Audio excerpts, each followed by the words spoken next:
আমরা প্রত্যেকেই সাধু রামচাঁদ মুর্মু ইউনিভার্সিটির ছাত্রছাত্রী। আমরা বেশ কয়েকদিন আগে বিশ্ববিদ্যালয় কর্তৃপক্ষকে 4 দফা দাবি পেশ করেছি।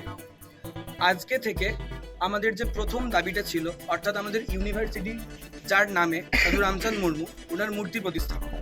তো আজকের থেকে 21শে ফেব্রুয়ারি পর্যন্ত, অর্থাৎ আন্তর্জাতিক মাতৃভাষা দিবস পর্যন্ত সাধু রামচাঁদ মুর্মুর মূর্তি প্রতিস্থাপনের দাবিতে আমরা প্রতীকী অনশন করব এবং অবিলম্বে কর্তৃপক্ষের কাছে আমরা এই দাবি জানাচ্ছি যে আমাদের ইউনিভার্সিটির মেন আইডেন্টিটি, যার নামে আমাদের বিশ্ববিদ্যালয়, তার মূর্তি যেন অবিলম্বে স্থাপন করা হয়।